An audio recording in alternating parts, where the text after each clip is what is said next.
Today we're diving into a really fascinating and kind of hidden chapter of history, Japan's centuries-long journey to understand the Islamic world.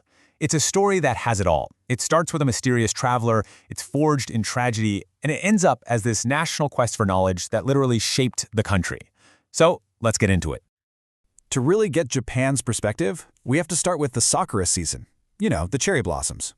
That incredible fleeting beauty isn't just a pretty picture. It actually symbolizes a core Japanese value, this deep desire to grasp the essence of things right before they disappear.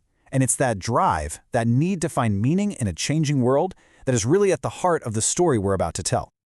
But you know, our story doesn't begin with some big, well-known event. No, it starts much, much earlier, with an ancient mystery that historians are, to this day, still trying to figure out. So get this, way back in the 14th century, the legendary Moroccan traveler Ibn Battuta, the guy who went pretty much everywhere, he wrote about a land called Tawālsi. He described this powerful warrior princess, and even conflicts with China. For years, researchers have been debating, hang on, could Tawālsi have actually been Japan? The details are so close, but the hard evidence? It's just not quite there. And what's amazing is that this mystery is still alive today, even in modern diplomacy. In a recent meeting, a Japanese minister actually greeted his Moroccan counterpart with those exact words, just casually treating Ibn Battuta's visit as a fact. It's a pretty cool moment that just keeps that historical question alive and kicking. But here's the thing, whether Ibn Battuta ever made it there or not, Japan would soon just close its doors to the rest of the world. For more than 200 years, it was almost completely sealed off. Imagine that. That all changed in 1854, when an American fleet basically forced Japan to reopen. And that moment, it triggered the Meiji Restoration, this frantic, incredible period of modernization, and a brand new, intense curiosity about the outside world. And it was during this new era of openness that Japan had its first real, formal encounter with the Islamic world. And it didn't happen through war or conquest, but through a fateful diplomatic mission with the Ottoman Empire that would end in both tragedy and an incredible friendship. Okay, so the year is 1889. The Ottoman Sultan sends his beautiful ship, the Ertuğrul, on a goodwill mission all the way to Japan. It was this huge gesture of friendship, a symbol of two great non-Western powers reaching out to each other. And the visit itself? A huge success. It really set the stage for a truly pivotal event. So after 3 successful months, the Ertuğrul began its long journey home. But just off the coast of Japan, it sailed directly into a catastrophic, deadly typhoon. The ship fought that monster storm for 2 whole days before it finally sank. The human cost was just staggering. 581 sailors and officers lost their lives. Only 69 men survived, and the reason they survived? The heroic efforts of local Japanese villagers who risked everything, wading into the raging sea to pull them to safety.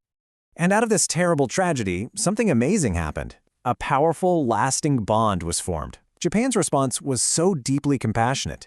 They sent their own naval ships to take the survivors all the way back to Istanbul. And here's the crucial part. That return voyage wasn't just diplomatic. It actually included researchers who were tasked with learning more about the Islamic world. And it was on that journey that one of the Japanese helpers, a man named Noda Shotaro, converted, becoming one of the first known Japanese Muslims. So this initial contact, born from tragedy, really paved the way for some remarkable individuals who would become the human bridges connecting these two distant worlds. In the early 1900s, a Tatar scholar named Abd al-Rashid Ibrahim arrived in Japan. He was a big advocate for solidarity among Asian nations, pushing back against Western influence. And he became a really influential teacher for that first generation of Japanese converts, including a military man named Omar Yamaoka, who was so inspired he actually performed the Hajj pilgrimage. And it was Ibrahim who introduced Islam to the person who would become Japan's most famous and, frankly, most brilliant scholar of the faith, Toshihiko Izutsu. Izutsu studied under both Ibrahim and another formidable Tatar scholar, a man named Musa Bajiev. There's this incredible story about them. So, Bujizia visits the young Izutsu in his room, which is just overflowing with books, piles everywhere. Bujizia asks him how many he's memorized, and when Izutsu says none, Bujizia hits him with this question. His point was so powerful. True knowledge isn't something you just collect on a shelf, it's something you have to carry inside you. And that one moment, that single question, profoundly shaped Izutsu's entire life's work. Now, this personal and philosophical curiosity, well, it soon merged with national strategy. As Japan's ambitions grew, so did its need to understand the world it was expanding into. So what drove this sudden explosion of academic interest? The answer, really, was strategy. As Japan expanded into China and other parts of Asia, it encountered these vast Muslim populations. The government quickly realized that to achieve its geopolitical goals, it needed to deeply, truly understand Islam. This wasn't just curiosity anymore, it was a state-sponsored mission, and it led to a massive boom in Islamic studies in the 1930s. And the scale of this effort was absolutely astonishing.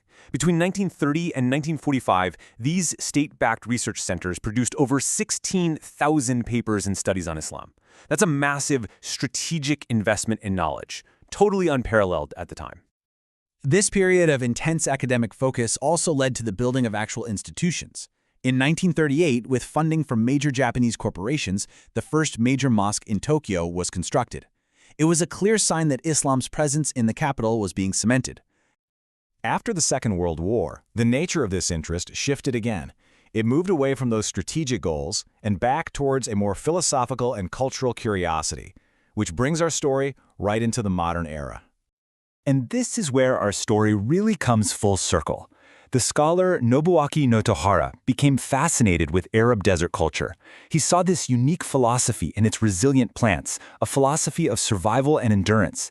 And think about it, that is such a stark contrast to the fleeting beauty of the cherry blossom. They represent two totally different environments, sure, but also two parallel paths to understanding that essence of things.